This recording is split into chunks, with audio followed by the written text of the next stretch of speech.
I now give the floor to Mr. Martin Griffiths. Thank you very much, Mr. President. Thank you, members of the Council.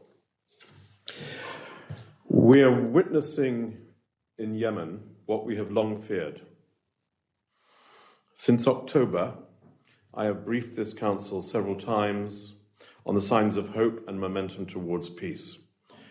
But at the same time, we have all been acutely aware that renewed violence could reverse the gains made, render peace more difficult, and inflict even more severe humanitarian consequences on the population. During the past month, since we last met, the military situation has grown increasingly dire.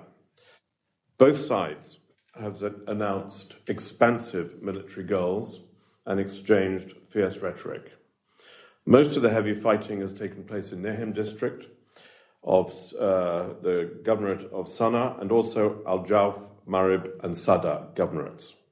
Front lines which had been quiet for several months have been drawn into the escalation, and reports of airstrikes and cross-border aerial attacks have increased considerably. And I'm distressed, as we all must be, by reports of the dozens and possibly hundreds of civilian casualties, displacement of families, and damage to schools and hospitals. Women and children continue to suffer most from several attacks. And Yemeni journalists and civil society activists have also continued to face severe pressure and restrictions on their activities and their publications. Now, the parties, Mr. President, have reassured me many times of their belief in a peaceful political solution to this conflict. But peace cannot be taken for granted. It requires continuous commitment and the nurturing of a political process to make it happen. This escalation that I have just described directly contradicts the parties' desire to move in that direction. The leaderships of both parties have the ability and responsibility to rein in the violence, scale down the rhetoric, and commit to a more sustainable de-escalation. Prior to this recent increase in violence, the parties, as we observed in this Council, had considerably reduced the number of airstrikes and cross-border aerial attacks, and that de-escalation had a strong positive impact on the prospect of peace, and indeed can do so again if the parties are committed. I'm concerned that the escalations, Mr. President, may also threaten the progress made in Hodeidah, where the situation is vulnerable to an increase in violence. In December 2018, the parties reached the Hodeidah Agreement in Stockholm based on the shared goals of avoiding military operations in the city and ensuring the passage of humanitarian and commercial goods through those three ports. We must not lose sight of those goals. The escalations on other fronts have raised tensions and led to greater volatility in Hodeidah, but have not yet had a major impact on the overall military situation. A small blessing, but one we must be happy for. The UN mission for the Hodeidah Agreement, led by General Guha, is striving to maintain cooperation between the parties, despite continued operational challenges and restrictions continuing on the freedom of movement. However, I fear, and I know this would be true of my colleague General Guha, that the escalations elsewhere might pose a challenge to his efforts to maintain calm in Hodeidah and distract the parties from the implementation of that agreement.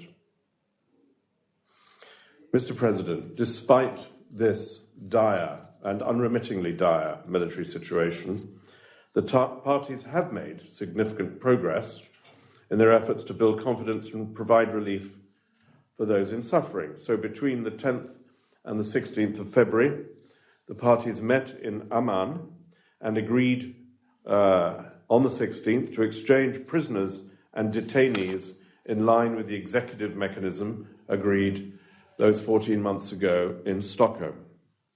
This is a firm commitment from the parties to the families that they will be reunited with their loved ones. And it is a sign and it is a sign that the parties are prepared to progress towards their commitment to release all those eventually, all for all, deprived of their liberty in relation to the conflict. Now, I commend heartily the government of Yemen and Ansarallah for their positive engagement and for making the concessions required to make progress. And I was present during those discussions, and the atmosphere to make those concessions was clearly present. I also thank the coalition, of course, but also the Hashemite Kingdom of Jordan for hosting the meeting. We all look forward to the implementation of those releases agreed as soon as possible. I should add that, as usual, this process benefits from the unique value of the International Committee of the Red Cross, in partnership with whom we are very proud to be. This positive step, Mr. President, follows the release from prison by Ansarallah, supported by our colleagues in UNICEF, of 68 boys encountered during military operations. The boys are now in interim care, and I'm glad to say being united with their families. And I encourage Ansarallah to continue to engage with the UN and with UNICEF to make progress in addressing child rights violations. Further, during the first half of February, the first 2 medical air bridge flights transported 28 patients from Sana'a for medical assistance abroad. And I commend again the commitment of the parties and the support of the Kingdom of Saudi Arabia for this humanitarian measure. And I'm also grateful both to the Hashemite Kingdom of Jordan and to the Egyptian government, who will also host further patients. Despite this sign of hope, small but significant, many thousands of patients needing medical care abroad remain in Sana'a, where such care is not available. For their sake, the medical air bridge must operate regularly and not just as a temporary solution. I know that my good friend and colleague Lise Grandi, the UN resident humanitarian coordinator for Yemen, and Altaf Musani, the WHO representative in Yemen, are working very hard to make this happen. And I'm sure you will wish to join me in hoping that those efforts bear fruit. Overall, Mr. President, the progress on these issues, these humanitarian measures, show us that indeed, even in this bleak season, the parties can work together, can sit across the table from each other to relieve the suffering of the people of Yemen, and that the confidence that they have built, we must hope, has not completely gone to waste. However, as these remarks suggest, my fear is that this confidence, this trust, these relationships are becoming increasingly fragile.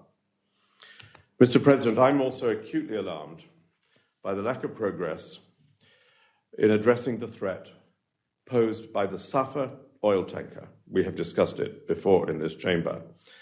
The condition of that tanker deteriorates by the day. Any rupture could spill over 1 million barrels of oil into the Red Sea, causing an environmental and economic catastrophe for Yemen and its neighbours, and we are all on notice of that prospective catastrophe.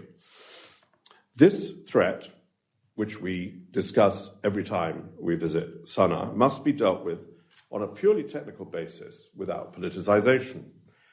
The United Nations is committed, ready, prepared to send objective technical experts to undertake an assessment and initial repair, to be immediately followed by permanent arrangements to address the threat and make that vessel safe.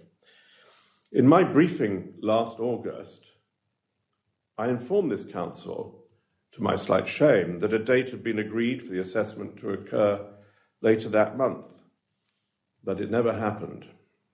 The assessment mission must take place immediately, unconditionally, with no further delay.